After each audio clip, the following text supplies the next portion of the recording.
us review the documentation together. Yeah. So that you are talking about this, right? Yes.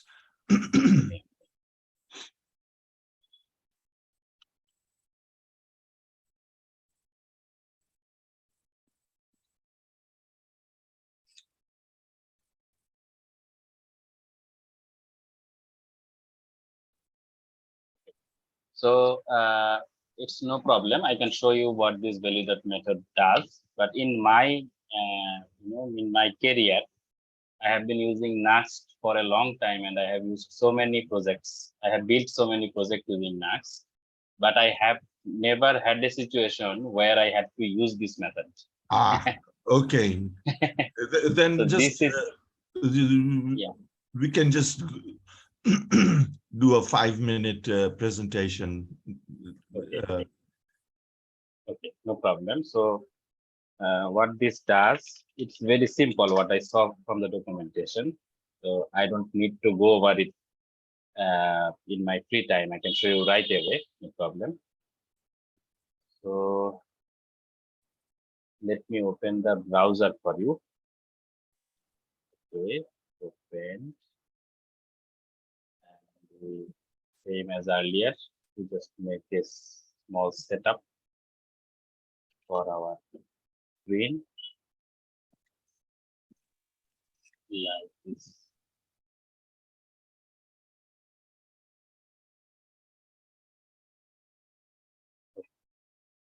I think we are good to go. Yes. Okay, so this page is too busy. I mean, it has a lot of content. Let us go to our contact page, our favorite contact page, where things are a little bit easier to see. Yeah. So what we will do is that we will, for now, we will comment out this slider, or maybe we can actually build another page. We can name it like test.view. And then we can create a template. So we will start fresh here. We can write test. We have to give it a name. So script, JavaScript, then name.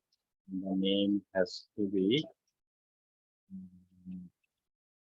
we can call it like test page. Yeah. Like that. Sure.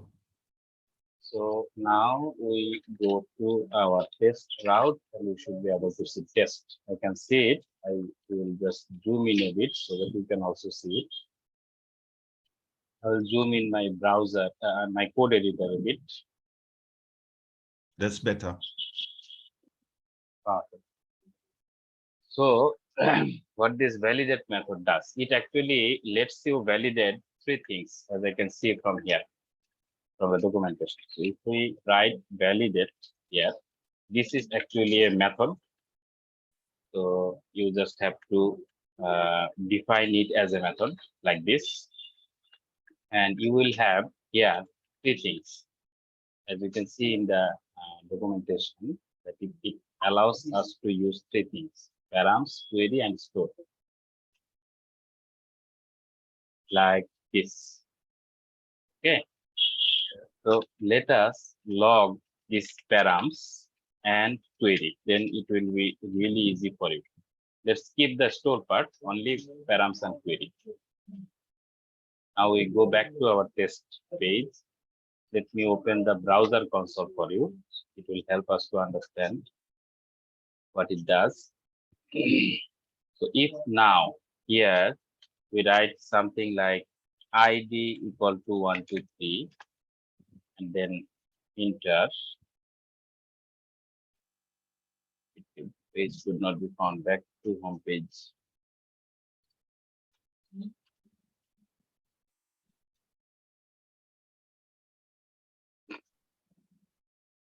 Well, we will come back to this problem later, but for now, just notice one thing. As you can see here, we have one console log. Yeah. We zoom in a bit, and as you can see that it says Nuxt SSR and then an object which contains our ID, which value is 123. Yeah. Okay. So what this means is that this has rendered on the server side. So that is why we are saying NuxtJS here. Yeah. So whatever we'll do inside this method, it will run on the server side, and you will see the log in two places. One is here in this console, and another is here under NuxtJS. So Yeah. here in the regular console, you will not see anything. Yeah. So what this will allow us to do is that we can validate that whether our this query parameter is valid or not, what we are expecting, whether we are getting that or not. And if we are not happy with our query or parameters, then we can redirect the user to somewhere else, or we can do whatever we want. Yeah. So this is the basic idea of this validate method. So you might have, for example, here, instead of writing test like this, we can write like this. So it will become a dynamic page. Sure. Yeah. So now what we can do is that go here, and instead of writing test, we can write anything like this. If we go back to our browser, as you can see that we have one parameter which name is test and the value is rubbish. Yeah. So this test is coming from here, as we have named this dynamic file test. So it's treating the parameter as test, and we are getting the value which we have written here. Sure. So when we are validating, we will get access to these params. This is the params. I mean, this test is the params. And earlier when we use this question mark after it, we can actually use it together. For example, after this, we can type name equal to Selim, like that, and enter. If we go back to our console, as you can see that we have params and query both. Yeah. So this question mark part is the query, and before that is the param. Okay. So this validate method will let you access this params and query on the server side. So before this page appears, this page hasn't appeared yet. Yes. We are watching for params and query. If we find any problem, then we will do whatever we want to do before this page renders to the user. Sure. So we might not want to show this page to the user at all if the parameter and query doesn't satisfy our requirement. Do you understand what I mean? Yes. Yeah. So that's the basic idea of validate. This validate function will let you do this kind of thing. And why we have store access here? Because normally what we do in the store, we create some actions, which we call actions, and mutations. So we might want to perform some kind of action or mutation in our application. That's why validate is letting us access this store property. So you actually have to understand about Vuex a little bit if you want to use this store property here, but it's not mandatory. I've seen that. Yeah. Yeah, but it's not mandatory. You can actually redirect the user from here, like this dot dollar route, the dollar router dot push, and then you say that go back to home page. I don't want you here. So if you now refresh this page, okay, so as this is server side, what I can see is that this is not allowing us to use router here in this place. So what else we can use? Let us see this a bit. So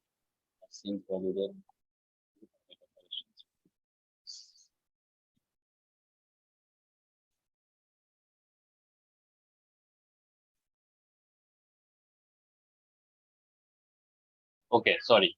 So this actually let us use the context object in our in our method. So this is not limited to params, query, and store.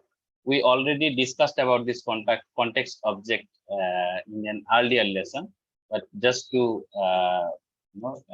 revisit, I would like to show you this one more time. So this wherever you have access to context object, you actually have access to these things: app, store, route, params, query, env. all these things are available inside this context object.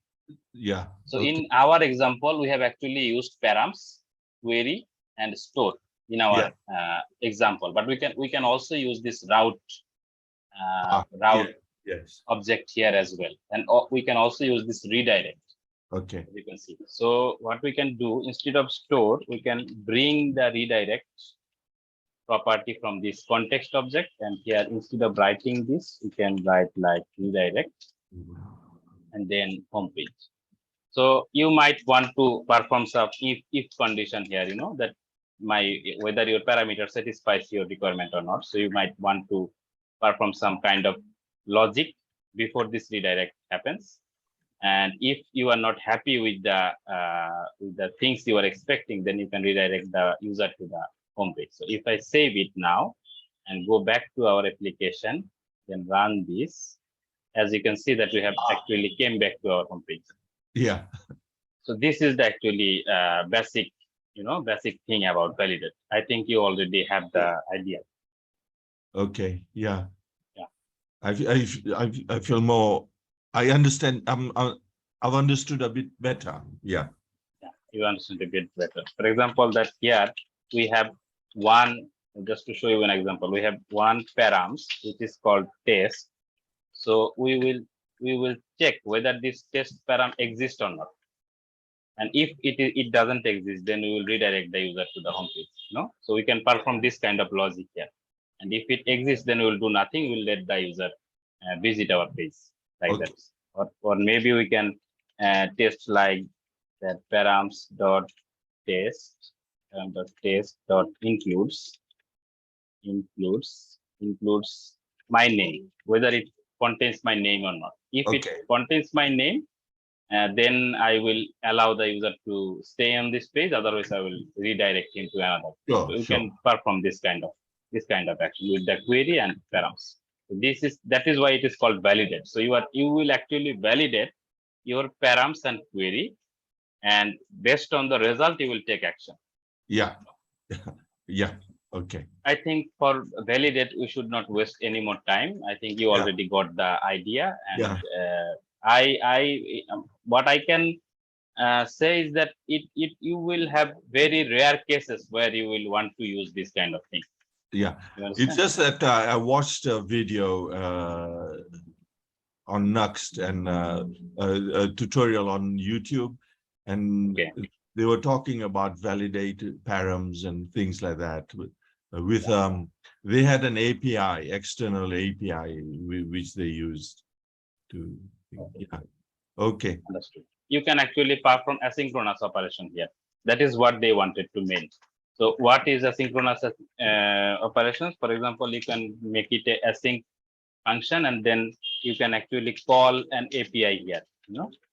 Call an API here like with fetch, and then some URL. Yeah, that's what they used. Yeah.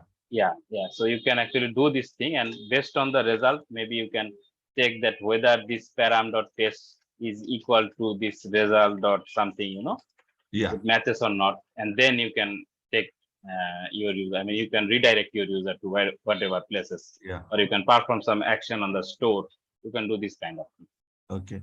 So it's actually asynchronous method. Before we finish, have you used Strapi with Nuxt? A lot. I mean, I have built at least 5 projects so far for real clients with Strapi and Nuxt. Right. Okay. We can do that. We can do that sometime. Yeah, no problem. If you would like to learn about that, I will definitely try to teach you. So if you use Strapi, is similar to using Laravel, or they are two different things? They are a bit different. I mean, a bit different means that the concept is actually same. So you are actually having a backend for your application. Using Laravel, what you are doing is that your API is headless, and your your website is also headless for this Laravel part. So you are only exposing some API endpoints from Laravel, and you are consuming those API information in your front-end application, right? So in Strapi, what you will get is that you will get a user interface in order to manage your API. So you don't have to write code actually. So you don't have to write very minimal amount of code, but you will have a user interface where you can log in and then create posts, create users, create whatever you want for your website, whatever you want, you can create there. And Strapi will expose some API endpoints in order to consume those data. Yeah. You understand the concept? Yeah. Instead of PWA, can you do Strapi now? Strapi will actually take a very long time. Okay. We should do it in a day when we both have enough time in hand, so that we don't have to worry about the timing. Okay. Yeah. Okay, we'll do quickly PWA. Okay. So in case of PWA, let's go to modules. In Nuxt, we have something called modules, and we have already used some modules in our application as well. For example, tailwind CSS. Yeah. As you can see that when I search Nuxt modules, I got a link which is modules.nuxtjs.org. So here you have actually a lot of options of third-party modules that you can integrate with your Nuxt application. For example, Axios, then TypeScript, then ESLint, Bootstrap, and you have Tailwind CSS. One of the thing is PWA, as you can see here. Yeah. So you can go to PWA documentation. I mean the Nuxt.js PWA documentation, which is Nuxt PWA. And here you will find all the information that you need in order to set up PWA in your Nuxt application. So if you click setup, as you can see that it's actually telling us to install this module, which is Nuxt.js PWA, and as a dev dependency.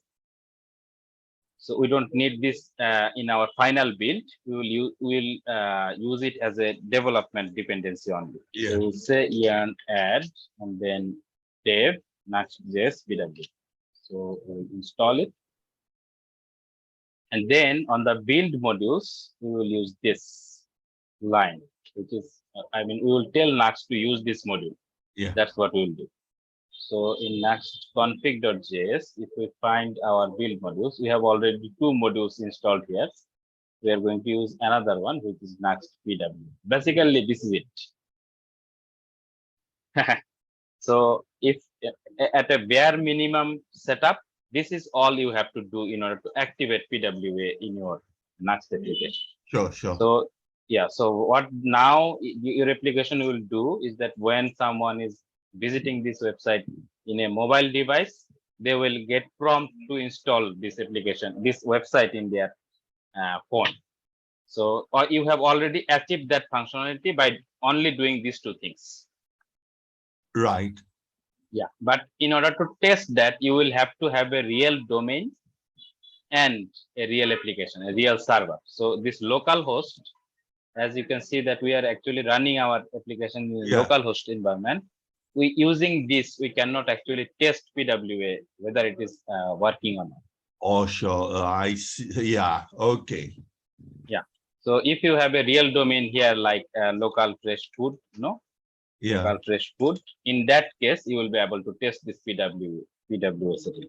So this is something that you have to keep in mind. And in PWA, you have many other things that you can do with the PWA. You can customize many things. For example, icon. So you might want different kind of icons for different devices. So you can use this icon property. So what you have to do is that you have to copy this part, and just where you have installed this PWA, after that you can create a PWA property like this. And there you can put all your configurations. For example, for icons, you can put all your icon configuration here. And it will tell you what kind of things you can use in this object. For example, source. So your source might be a directory, and then the location of the file, like that. And then file name, icon.png, the different sizes that you want to use that you can define as an array. Your target directory for icons, then plugin, whether true or not. So make icons accessible through context or view instances. So Many of them you will not need, but some of them are very useful. For example, this source, this file name, these sizes, they are actually really useful, which you can actually put here under icons, inside icons object, and this will allow you to install different kind of that icon which actually appears here in this place. Yeah. For different kind of devices. For Apple devices, you can show one. For Android devices, you can show one, like that. And then you have access to Meta, and in Meta you can provide character set, viewport, mobile app iOS. So actually they already have some default values, so you don't have to use them every time. Yeah. For example, that in most of the application, your character set will be UTF-8. So Yeah. it's very rare where you will want to use something different. Then this viewport declaration, which is the common viewport declaration of all the application we have out there. So there will be very rare cases where you would like to change them. So yeah, so in maximum, maximum things you will find in this documentation, the default value will already work for you. So you don't have to put anything here. Yeah. In order to use them, because they are already there. So you will only want to use those property where the default value is not satisfactory for you, and you would like to use something else, like that. So as you can see, we have lang property, theme color, OG type, OG site name. So these are for open graph settings.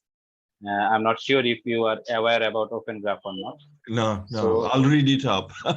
Yeah, don't worry about it. These are, very rare cases. You might not have to use them at all in your application, but you can use them.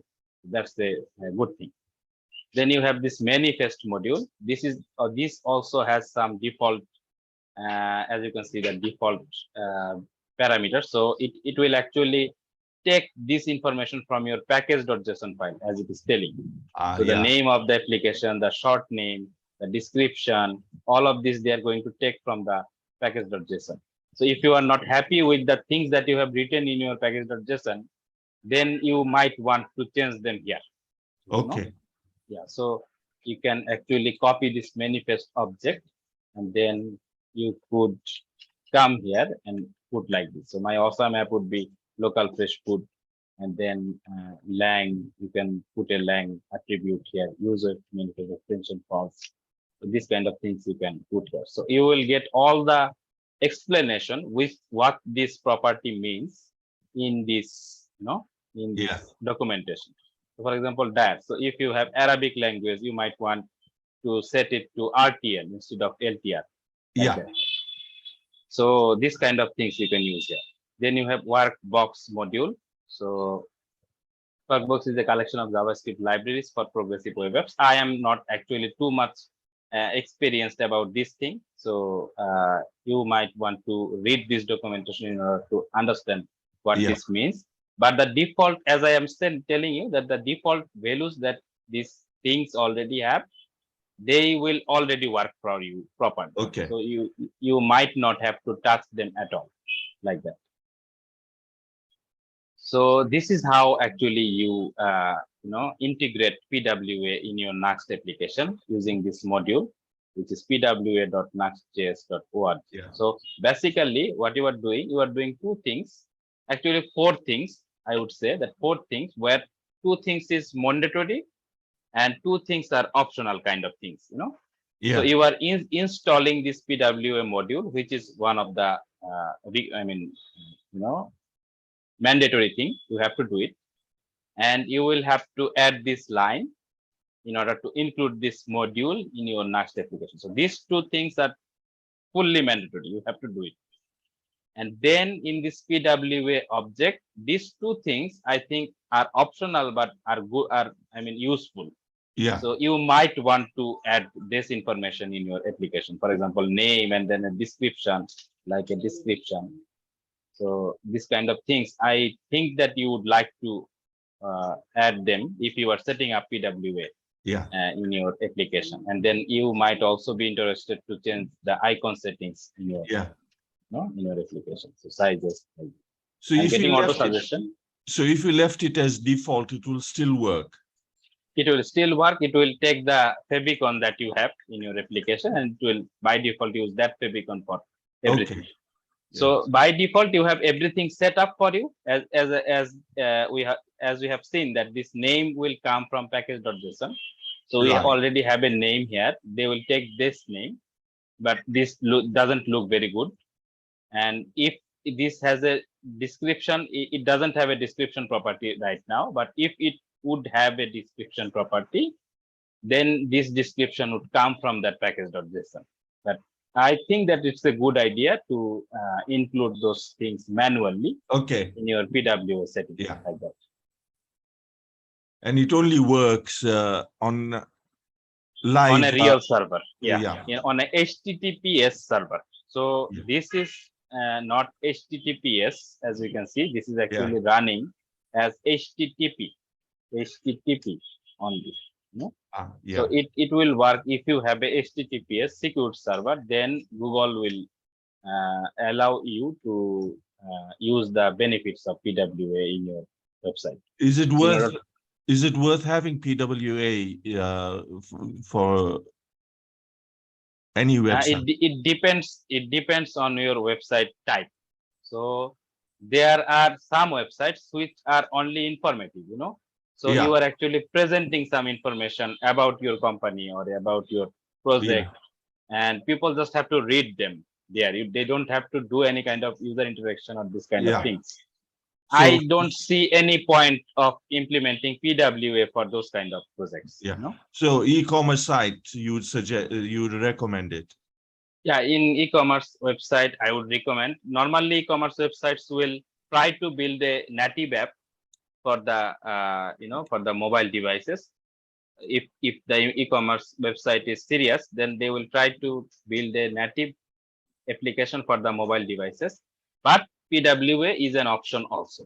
Okay. So so the user will always have access to that website in one click. There will be an icon in their device where they can click, and this website will appear as a native app. But this will not be a native app in any way in the mobile device. It will always run in a container, in a web container like that. Yeah. Okay. Wow. Now I understand. I was trying it a couple of days ago, and so yeah, I understand much better now. Perfect. So I think that validate and PWA, I think that I don't have anything else that I can show you about these two topics. So if you have anything else in mind, you can share with me. We can discuss about that. No, I've enjoyed doing OWL carousel. I've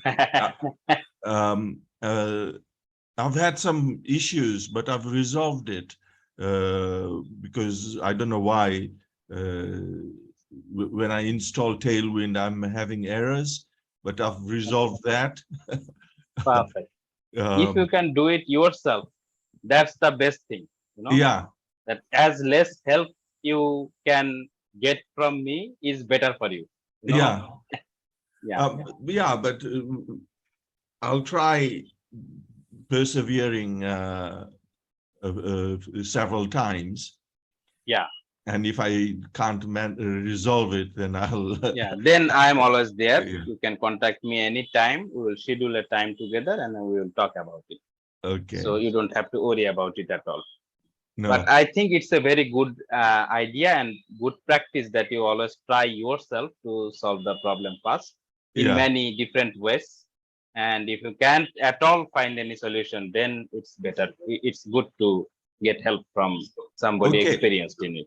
Before we finish, you see this slider? Yeah. How can you manipulate, the text moving down, left, right, from the top? I tried that, but it didn't seem to work. Okay, so let's go back to our carousel component. As which we created last time. And class absolute. So we put class absolute here in this place, and there is a container here, and this is the heading, this is the title, this is the description, as you can see from here. Yeah. So all this part are actually inside this div. Yeah. Oh, right. Only this div. Yeah. Okay. So this is now set up using Bootstrap, as I can see. They have a row and then column like this. So that's the problem, you know, that if you try to use Bootstrap and Tailwind CSS in same project, their chances are very high that you will find conflicts. Yeah. You know? Okay. So it might be a little bit difficult for me to show you, but I will try to. I'll try to show you how this works. For example, that this div is our concern, you know, that where we would like to place this div.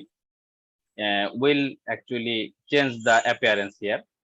So what we are going to do is that instead of writing justify content first, what we'll do, we'll use some Tailwind classes.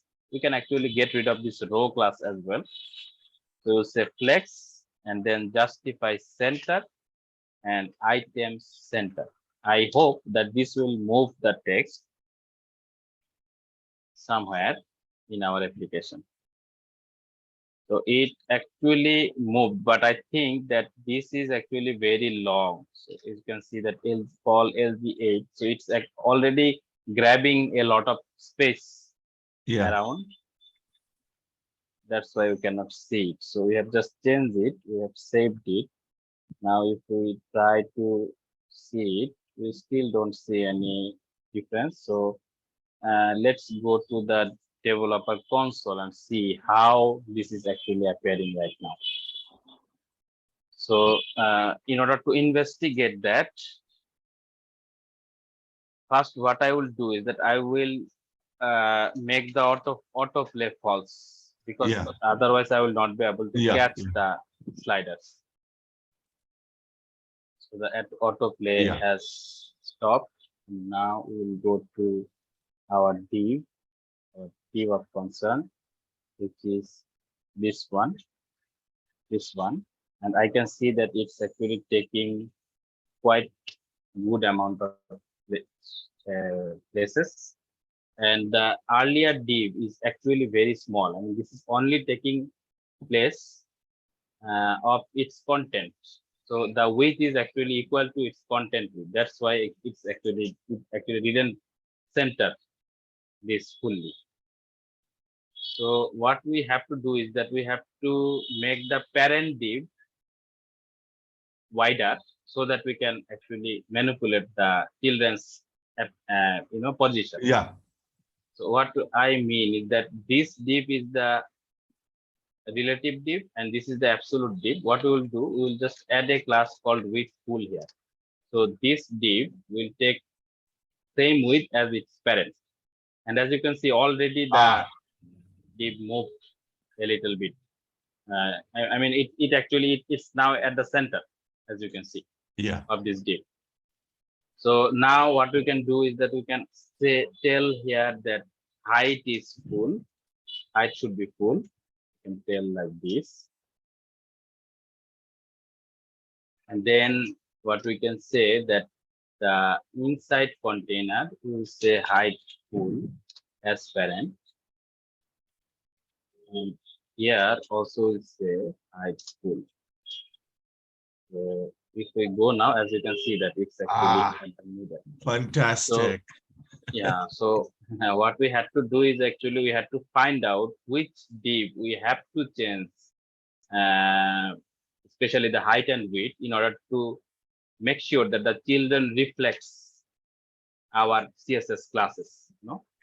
So what I found that this is the parent div, the most outer parent div, and if it doesn't have any width and height, then we will not be able to position the children as we want. So we just did that and it worked for us. That is fantastic. That was the only thing I wanted to, once I managed, but I can't remember how. No problem. Now you will understand. Now yeah. Yeah. Okay. Perfect. Fantastic session again. Very happy to have this session with you.